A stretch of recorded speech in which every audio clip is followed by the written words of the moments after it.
Bonjour à tous, c'est Horse Panda et Miss Pandy, non c'est pas vrai. Je suis là aussi. Ok, bon elle est là. Donc aujourd'hui je suis là pour vous présenter ma configuration. Donc ça fait, on va dire, depuis l'an passé que j'en parle, ouais. Quelque chose dans le genre. Ouais, je crois que ça fait l'an passé parce que j'ai reçu mon écran l'an dernier. Donc je vais vous montrer donc ce que j'ai un petit peu acheté pour cette configuration. La caisse est juste là. Puis toi tu t'en vas. Ma grand-mère ça va.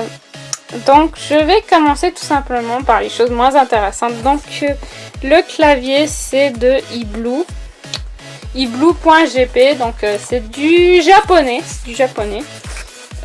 Pareil pour la souris. Cobra Gaming, donc c'est un clavier gaming et une souris gaming parce que j'ai déjà cassé mon clavier normal et ma souris normale. Oui, GG à moi. Donc maintenant on va passer donc au processeur. Le processeur est donc un AMD FX Black Edition et c'est un il est où, écrit où, un 8320. Donc pas le 8350, le 8320, mais c'est un 8 cœurs. Ok, qu'est-ce qui t'est arrivé? Ça sera une vidéo avec beaucoup de délire. Ouais. Je me suis carrément endormie. Donc pour le power supply, l'alimentation, voilà, je cherchais le mot en français. C'est ça l'alimentation. Oui, c'est une alimentation en français. Je voulais normalement le Corsair CX 430, mais il a été vendu parce que quelqu'un en avait besoin. Mais le gentil monsieur m'a proposé un autre de Thermaltake. Mais bon, il n'y a pas d'indication comme Gold ou Bronze, mais c'est quelqu'un qui s'y connaît en ordinateur. Puis je crois que ça va quand même... je vois le chat. C'est bien. Ça va être quelque chose de bien. On pourrait faire des concours de beauté dans ce jeu. Donc oui, c'est ça. J'espère vraiment que ça va marcher. Là, on va passer donc à la carte graphique. La carte graphique, ce n'est rien d'exceptionnel. Je voulais en fait une R7 250 ou 260 au départ, mais ils l'avaient pas. Ils sont passés au R9, mais je veux de toute façon me mettre une GTX par la suite. Donc je suis allée pour quelque chose de très petit. Je suis allée pour un R7 240. C'est une carte graphique de 75 $. C'est pas quelque chose de bien cher, mais au moins c'est de l'essentiel pour que l'ordinateur marche, on va dire, correctement.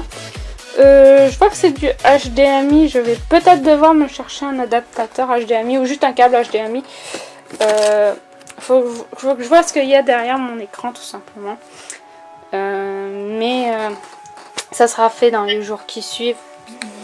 Donc pour la mémoire RAM, j'ai donc 8 GB. J'ai 2 x 4 GB de Corsair Vengeance. Donc pour le disque dur, j'ai pris un Western Digital Blue 1 TB pour le HDD et j'ai pris un Corsair Force LS SATA 3 120 octets, donc gigabytes. C'est très léger et c'est super performant. Donc j'ai pris ça. J'ai pris 2 ventilateurs de Cooler Master Secureflow 120 2000 RPM. Donc 2 petits ventilateurs sont de LED bleu pour rajouter à un autre ventilateur qu'on verra dans ma casse par la suite. Pour la carte mère, j'ai pris donc une Gigabyte 970 AD3P avec le socket AM3+. Donc les sockets pour les processeurs AMD, comme vous voyez, il y a du dual channel. Je ne vais pas la déballer tout de suite parce que c'est quand même assez fragile, on va dire, les cartes mères. Il y a plein de features avec. Oui, features, c'est un mot très anglais, mais voilà. J'espère que la prof de français regardera pas ma vidéo, voilà. Je vais tout simplement dire ça. Et bien sûr, je suis allée pour une petite carte Wi-Fi, donc une bonne carte Wi-Fi PCI sans fil N300 MB par seconde.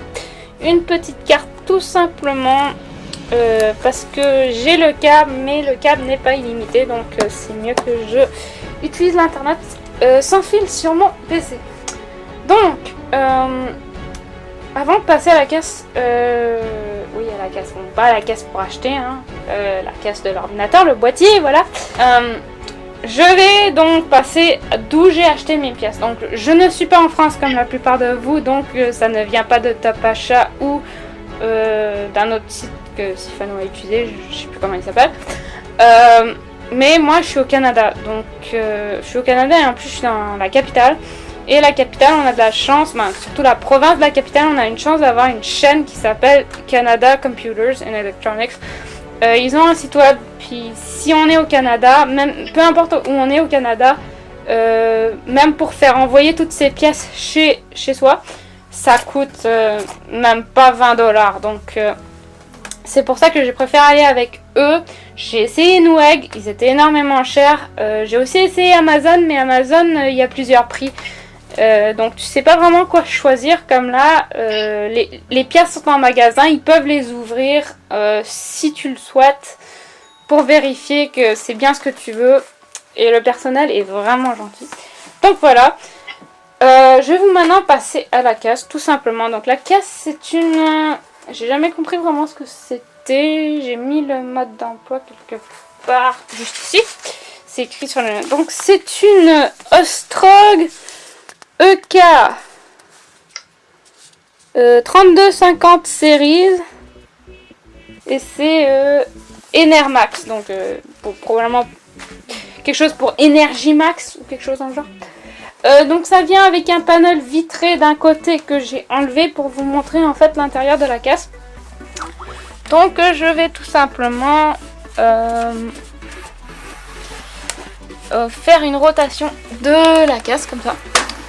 Donc comme vous voyez en haut, il y a USB 3 et 3 USB 2, de l'audio, micro, le bouton pour le démarrer, le bouton pour le reset et tous les panels si on aimerait mettre un CD drive. Moi j'en aurais pas de graveur, tout simplement parce que j'en ai pas besoin, c'est plus vraiment l'époque des CD. On peut en acheter des externes qui sont très facilement utilisables. Donc ici comme vous voyez il y a des loquets pour des CD ou des choses on va dire 3.5. Ici on a un loquet pour un lecteur de cartes je crois. Plus en bas donc je crois qu'on peut mettre... ça a l'air de la place pour d'autres disques durs. Et tout en bas il y a un petit espace pour des SSD tout simplement, que je trouve vraiment sympa. Apparemment il faut enlever cette partie et tout pour installer les disques. Je suis en train de lire le mode d'emploi et je ne montrerai pas l'ordinateur le jour où je vous présente les pièces. Voilà. Donc tout simplement ici donc il y a les câbles. Je crois que la plupart de vous savez ce que ça sert. Ça sert à mettre à la carte mère. C'est pour les boutons en haut. Et ce que j'aime beaucoup, et ça je vais vous montrer déjà à l'intérieur, vous le voyez peut-être pas, donc je vais tout simplement coucher la caisse. Ici c'est écrit exactement les vis pour quel type de carte de mère. Ça je trouve déjà que c'est bien parce que c'est souvent pas évident à trouver dans les modes d'emploi. Et la caisse vient quand même avec un petit ventilateur, parce que le vendeur m'avait dit que ça venait d'abord avec aucun ventilateur, ça vient avec déjà un ventilateur. Donc j'aurai 3 ventilateurs au total. Ici donc c'est pour mettre le ventilateur du CPU, tout simplement. Du CPU, non pas du CPU, du Power Supply, oui. Et ici, donc en bas de la caisse où toute l'air chaude ressort, il y a un petit filtre qui empêche tout simplement la poussière de se propager dans la chambre. C'est une très très bonne initiative parce que la poussière dans la chambre, c'est pas nickel. Bon, on passe quand même l'aspirateur, non mais... Voilà. Donc c'est tout simplement ici, je trouve que c'est vraiment bien fait. Ici on peut mettre un autre ventilateur. En bas, on peut en mettre 2 en haut. Il n'y a pas d'haut-parleur. Moi, je serais utilisé. Ben, les haut-parleurs comme le truc qui fait bip bip bip. Bon. Donc d'après ce que je vois, on peut en mettre un en bas et 2 en haut. Moi je crois que je vais mettre mes ventilateurs en haut. Les deux que j'ai pour le moment. Et j'irai éventuellement pour un water cooling en bas éventuellement. Quand j'aurai la... si j'ai un autre PCU. C'est quoi? C'est CPU. C'est quoi en français? Je crois c'est PCU. Comment ça s'appelle? En français c'est PCU je crois. Processeur. Non bah processeur. Bon le processeur je sais pas c'est quoi la brève. Alors ça ce sera un petit peu tout pour la présentation des pièces. Si vous voulez... non je crois pas que vous avez à demander plus d'informations sur une pièce parce que je vais vous filmer le montage éventuellement. Le montage... je sais pas encore. Arrête de tomber sur la boîte de l'ordi. Je sais pas si vraiment je vais vous filmer. Peut-être que je vais un peu filmer, mais je parlerai pas. Donc vous aurez ça avec de la musique, quoi. Donc voilà. C'est pas dit, ça s'appelle Mélissa, si vous le saviez pas. Hein? Ouais. Donc je vais arrêter la vidéo là de présentation. Elle durera quand même une vingtaine de minutes. Puis je crois que je vais déjà commencer à attaquer quelques petites choses. Donc je vais garder la caméra allumée tout simplement. Mais il y aura de la musique, il n'y aura pas forcément du son parce que Miss Mandy et moi on sera en train de discuter. Donc voilà, plus les amis. Donc voilà, bonjour à tous. Donc pour le disque dur, j'ai décidé tout simplement de l'installer avec les petites pattes pour le mettre dans ce rack là. Tout simplement ce système de vis automatique me plaît pas trop. Je trouve que le disque dur il bouge trop. Alors après je vise peut-être pas trop bien, mais pour le moment je préfère ce dispositif là. Donc j'ai mis le disque dur tout simplement comme ceci. Je vais voir si je vais faire pareil pour le SATA. Je risque plutôt d'utiliser le dispositif de vis automatique pour le SATA. Donc voilà. Donc tout le monde, les pizzas sont au four. Voilà. Pendant ce temps, j'ai monté donc le SSD. Comme vous voyez, je n'ai pas de rack en particulier. Mais si je transporte mon ordinateur, je le démonterai probablement à chaque fois et le remonterai. Je l'ai tout simplement mis avec du scotch en bas. C'est tout à fait sécuritaire. Le scotch ce n'est pas métal, ça ne conduit pas. Il faut juste faire attention un peu avec la chaleur. Mais si c'est du scotch comme du duct tape ou du masking tape, ça va pas mal, ça résiste. Et de toute façon mon PC sera éteint tous les soirs et je vérifierai souvent. Donc voilà. Comme vous voyez, mon petit SSD est donc ici où normalement il y a la disquette. Et là j'ai mon disque dur. Je vais maintenant passer à... normalement il faudrait que je passe à la carte mère, mais d'abord je vais devoir lire plein de documentation sur la carte mère. Donc à plus. Donc j'ai installé le processeur et le heatsink comme vous pouvez le voir. J'ai eu un petit peu de mal, le heatsink est assez dur à mettre et la pâte thermique elle fond on va dire. Mais ça a été fait et le ventilateur a été connecté. Donc on va passer à la prochaine étape, c'est tout simplement de monter la carte mère dans la caisse.